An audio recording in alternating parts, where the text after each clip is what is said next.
लेके आए हैं हमारा पार्ट 3 चैप्टर नंबर 15 का। सेकेंड पार्ट में हमने सीखा था टाइप्स ऑफ इवेंट्स,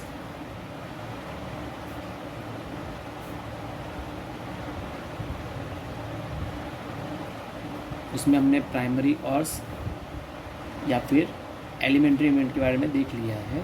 आज हम सीखने जा रहे हैं सर्टेन इवेंट के बारे में।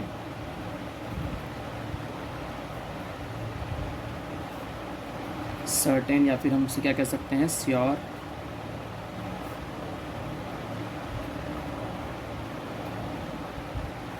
Event, right friends.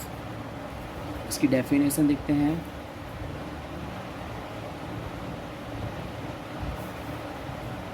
If the chance of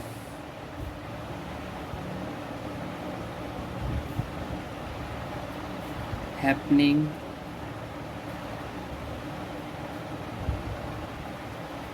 of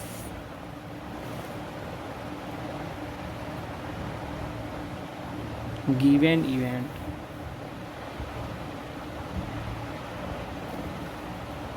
is 100%, then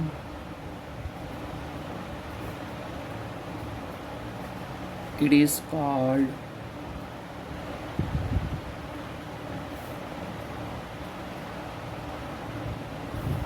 certain event.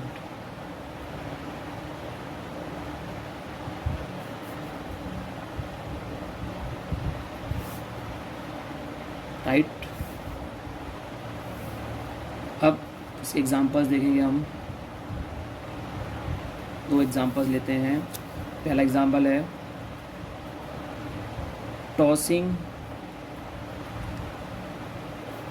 A coin, we get head और टेल। तो ये फिक्स है कि अगर कॉइन टॉस करेंगे तो या तो हेड मिलेगा या फिर टेल मिलेगा। राइट, पहले से ही अपने कह सकते हैं।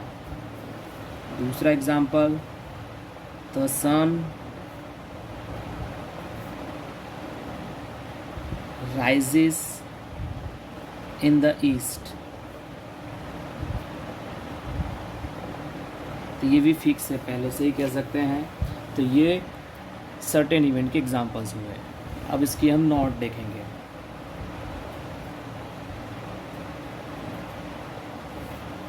नोट में हम देखेंगे तो for certain event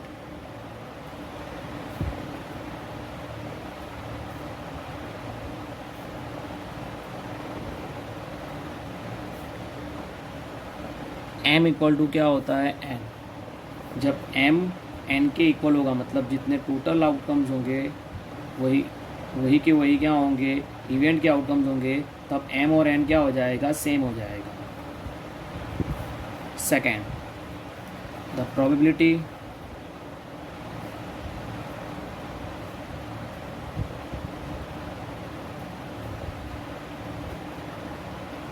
of certain event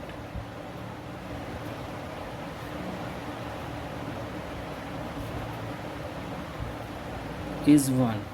certain event की प्रोबेबिलिटी क्या होती है, 1 होती है। ये बहुत ही इंपॉर्टेंट क्वेश्चन है, ये हमारे 1 मार्क के क्वेश्चन में आता है। तो इस तरह से हमने सर्टेन इवेंट के बारे में देखा। अब हम देखते हैं नेक्स्ट हमारी जो इवेंट है वो है impossible event.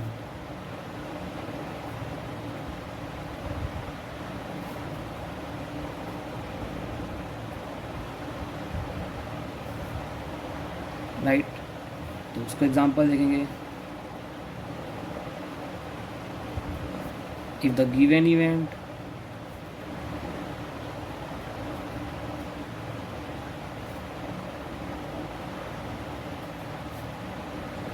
Can never happen,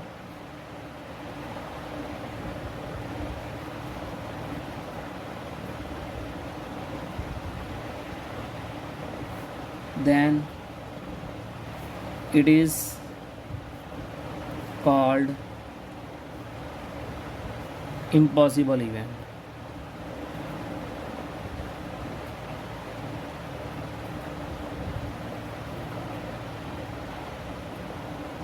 कि अगर जो इवेंट हमारी है वो कभी हो नहीं सकती हो, हैपन मतलब घटित ही ना हो, तो उसे हम क्या बोलेंगे?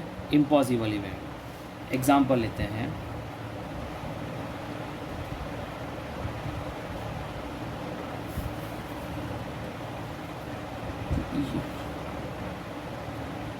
Tossing a coin,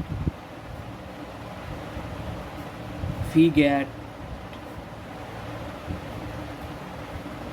head and tail. ये पॉसिबल नहीं है, एक साथ दोनों नहीं मिल सकते हैं। हाँ, जब दो कॉइन उछालेंगे तो मिल सकते हैं, लेकिन एक कॉइन उछाल रहे हैं ना अपने, तो दोनों चीज़ पॉसिबल नहीं है एक साथ। Second, the sun rises in the west. तो ये भी क्या है?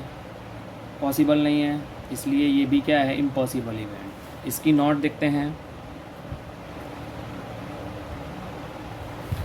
फॉर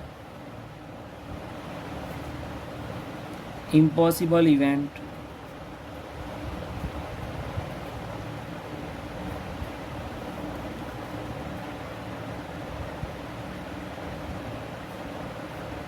अब क्योंकि होती नहीं है तो इसको कोई भी क्यों नहीं होती? क्योंकि इसको फेवर करने के लिए कोई आउटकम मिलता नहीं है, तो इसके नंबर ऑफ फेवरेबल आउटकम्स इस इवेंट के लिए क्या हो जाएंगे? 0। और क्योंकि m 0 है तो इसकी वजह से इसकी ऐसी इवेंट्स की प्रोबेबिलिटी 0 होती है। तो द प्रोबेबिलिटी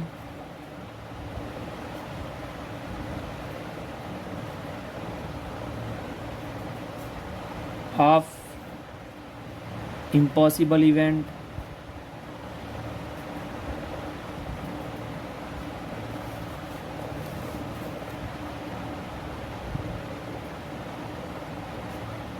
इज़ 0। कैसे? इसको एक एग्जांपल से समझते हैं। कोई भी एक इवेंट, इम्पॉसिबल इवेंट ले ले रहे हैं, उसका फॉर्मूला तो होगा m/n। अब m 0 है, n कुछ भी होगा, राइट? और 0/n कुछ भी होगा n, तो आंसर तो क्या आने वाला है? 0 ही आने वाला है। और यहाँ पे कैसे 1 आएगा? तो देखिए फ्रेंड्स, इसमें भी वही चीज़ है कि अगर कोई इवेंट अगर सर्टेन है और उसका प्रोबेबिलिटी का फॉर्मूला होता है m/n, दोनों सेम है तो कट हो जाएगा, तो आंसर क्या आने वाला है? 1 आने वाला है। ठीक है फ्रेंड्स, तो ये पॉइंट भी हमें ध्यान रखना है। तो इस तरह से हमने 2 इवेंट देख ली, सर्टेन एंड इम्पॉसिबल इवेंट के बारे में। ओके, तो यहाँ पे हमें एक चीज़ इन्फॉर्मेशन मिलती है, इम्पॉर्टेंट नोट।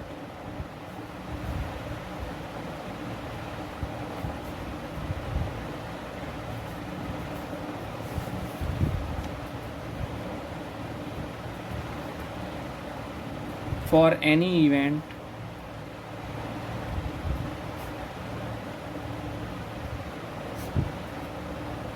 ओके,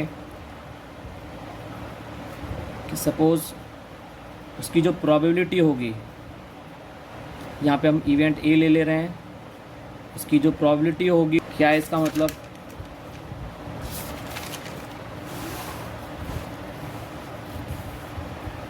इसका मतलब है the probability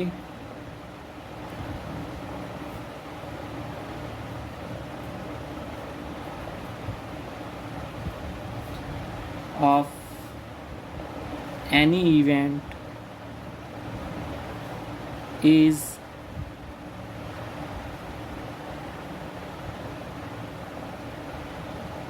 greater than equal to than or equal to